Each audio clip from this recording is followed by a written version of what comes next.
यहां आना भी अल्लाह की मर्जी। अब ये जो बातें बता रहा हूं मैं, ये भी अल्लाह की मर्जी। अब मैं आपको चंद आपके होश उड़ाने वाले बातें बता रहा हूं, आपके होश उड़ाने वाले बातें। क़यामत के दिन मुंह दिखाना पड़ेगा तुम ना सबको, अल्लाह के सामने जवाब देना पड़ेगा तुम ना। तुम्हारी खबर में मैं नहीं आता, मेरी खबर में तुम्हें नहीं आते। तुम्हें जो खारी अल्लाह के सामने वो बताना पड़ेगा। तुम्हें हलाल खोर हैं क्या? अपने दिल पर हाथ रख ले को बोलो।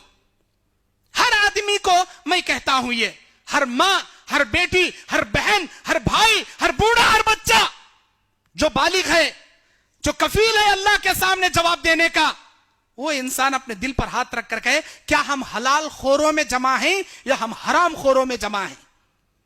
बहुत कम है हमारे अंदर हलाल खोर, 90% हमारे अंदर सिर्फ हराम खोर भरे पड़े। कैसा? मैं बता दूं कैसा हराम खोर हमारे अंदर है। हमारे अंदर कितने ऐसे लोग हैं जो बैंक से लोन लेकर अपनी तिजारत चलाते हैं। हम लोग बड़ा बिजनेस होना, लंबा चौड़ा शोरूम होना, अरे वो शोरूम चलाने के लिए पैसा नहीं है इसके पास, लाखों का भंडवाल डालना, वो भंडवाल डालने बैंक से लोन लेता। अब बैंक का लोन का तो क्या, इंटरेस्ट का पैसा, हराम का पैसा। हराम का पैसा लेकर तू बड़ा शोरूम ओपन करेगा और तू बड़ा बिजनेस चलेगा, तो क्या तेरी वो तिजारत तेरे लिए हलाल होंगी? समझा? हराम के पैसे डालकर चाहे तू हार्डवेयर दुकान ओपन कर ले, फुटवेयर दुकान ओपन कर ले, तू तरकारी बेच ले, फ्रूट बेच ले, लेकिन जो पैसा हराम का डाला, तेरी पूरी तिजारत हराम की बन गई, तेरा खाना हराम का बन गया। तू हलाल खोर नहीं बना, तू हराम खोर बन गया। हम में से कितने ऐसे हैं, घर बनाते बनाते अधूरा हो गया, जेब के पैसे खाली हो गए। अब इज्जत का सवाल, कह रहे बेसमेंट उठाया, दीवाला उठाया, अभी छत भी पड़ा नहीं, प्लास्टिक भी हुआ नहीं, पैसे खाली हुए, कहते छोड़ बैठे। खानदान में, जमात वाले में, महल्ले में इज्जत का सवाल। अब वो कंप्लीट करने बैंक से लोन काटता, बैंक से लोन काट को घर बनाता। क्यों भाई? वो घर तेरी खबर में आएगा क्या? वो घर तेरी क़यामत में आता क्या? वो घर में तो हमेशा हमेशा जीता क्या? वो घर जो दुनिया में छोड़कर जाना है, उस घर को बैंक से लोन लेको, हराम के पैसे लेकर बनाता। अल्लाह पूछता क्या? कई को बा तेरे पीठ के पीछे तेरे जोरू बच्चा के लिए हराम के बिल्डिंग कहीं खड़ा करके आया नहीं, अल्लाह पूछेगा क्या? नहीं। नमाजा कहीं नहीं पढ़काया, ये पूछता। हलाल कमा को हलाल कहीं नहीं खाया, ये पूछता। आज हमें हराम की बिल्डिंगा बनाती बैंक से लोन लेको। और हम में से कितने ऐसे नालायका हैं, कितने ऐसे लोग हैं जो घरों को लीज डाल लिए हैं, लीज को घरों को डाल लिए। अड़ू, बास जगह घर अड़ू डाल लेना बोलती, बास जगह घरों को लीज को डाल लेना कहती, हाँ? बास जगह घर गिरवी में रख लेना बोलती, उसके नामा क्या तो भी चेंज कर वो बोलो तुम्हें। उसका काम है किच, उधर पैसे को बड्डी नहीं, इधर घर को किराया नहीं। कौन सी तुम ना बोले हलाल का? तो कौन सी फतवा दिया तुमने हलाल का? तो हराम जी वो एक नंबर का। पैसे की बड्डी में तुम्हें घर में जी रही सो, ए नहीं मौल साहब हमारा घर 8,000 रुपए किराया भरना सो, हमें 4 लाख को लिखा ले छोड़ी 2 साल के वास्ते। वो 8,000 किराया भरने की जगह 1,000 रुपए ने तो 500 रुपए उसे किराया देती, चुप अचार चाके सर का जर्रा देती, कई को देती जर्रा। 1,000 रुपए तुम्हें दे रही, बाकी के 7,000 तुम्हारे पैसे की बड्डी ना उन्हें तोड़ ले रहा, तुम्हारे पैसे की बड्डी ना जा रही। ये हलाल नहीं है, ये हराम है, हराम। और उस हराम के घर में तुम रहते हो, तुम्हारी अम्मा, तुम्हारी जोरू, तुम्हारी बीवी, तुम्हारे बच्चे नमाज़ां पढ़ती उस घर में। कौन से घर में?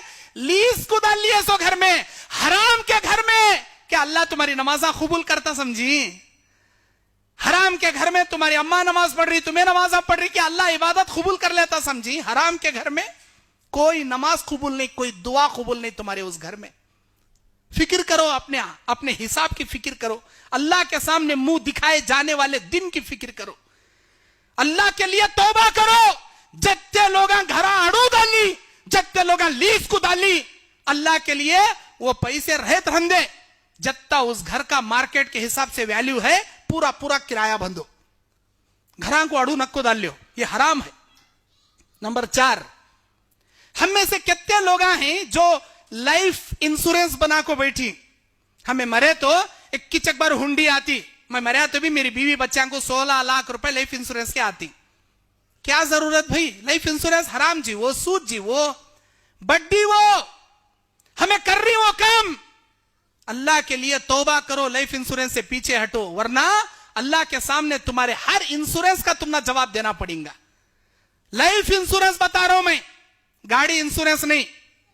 लाइफ इंश्योरेंस हराम है। लाइफ इंश्योरेंस, अल्लाह के लिए तौबा करो, हिसाब देना है अल्लाह के सामने तुमने।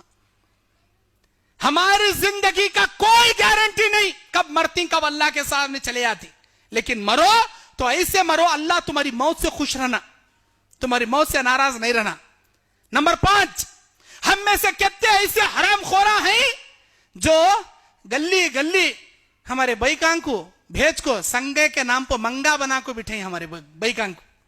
संगा कहां तो भी जानते, संगा, संगा के नाम पर बैकां को लेक जाक बिठा डाली मंगा बना को। जाके तेरी मां के 50,000 ले लेगा संगा में, जाती कि नहीं 30,000 ले लेगा, 25,000 ले लेगा, उन्हें ले लेगा थी बिचारी बई को जाना हुआ मरद बाने का ने संगा में पैसे ले लेगा ना, वार वार बड्डी के साथ भरते रहता इन्हें। बड्डी भन भन भन को हालत करने का ढीली हो जाती, लेकिन संगा फिटता नहीं। अभी एक फिटे रहता, फिर दूसरे फ्रिज जान लेना, ठंड काले का मौसम आया, अरे वो लेना, धूप काले का मौसम आया, एयर कंडीशन लेना, कपड़े धोने नहीं हो रहा, वॉशिंग मशीन लेना, कहां है पैसे, निकाल संगा से। याद रखो, जितने लोग संगा में पड़ी, सूद में पड़ी, अल्लाह की कसम उनकी जिंदगी कभी राहत, कभी सुकून, कभी चैन की हरगिज हरगिज नहीं बन सकती। क्यों? सूद है संगा, संगा सूद है। और जितने लोग संगा के हरामकारी में पड़ी, अल्लाह की कसम कभी राहत, चैन, सुकून, इज्जत और सेहत अल्लाह उनको कभी नहीं देता। या तो बीमारियां आती, नहीं का तो टेंशन आता, नहीं का मुसीबत एक चुके थे एक आते चलती। जब तक तुम सूद से तौबा नहीं करोगे, अल्लाह मुसीबतों को कभी तुम्हारा पीछा नहीं छुड़ाएगा। सूद से, हरामकारी से तौबा करो जी।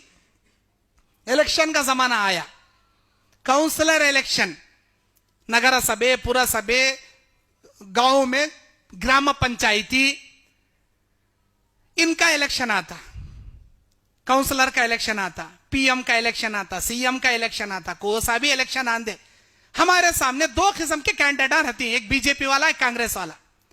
कौन तो भी खड़े दे उन्हें, इधर बीजेपी से कौन तो खड़े रहता, उधर कांग्रेस से कौन तो खड़े रहता, उधर एमआईएम से कौन तो खड़े रहता है, नहीं तो और एक एक्स्ट्रा सेपरेट पार्टी अपनी इंडिपेंडेंट पार्टी से कौन तो खड़े रहता। अब खड़ास वाला क्या करता, उन्हें बोलता भाई वोट मिंचस डालो भाई, एक वोट के 500 रुपए दे तुम ना कहता। ये क्या, ये रिश्वत है, रिश्वत, हराम के पैसे। ये कांग्रेस वाला बोलता 500 रुपए दे तुम भाई, तुम्हारे घर में कितने वोटा होते, 500 के 90 नोटा ले लो, हम नस डालो वोट।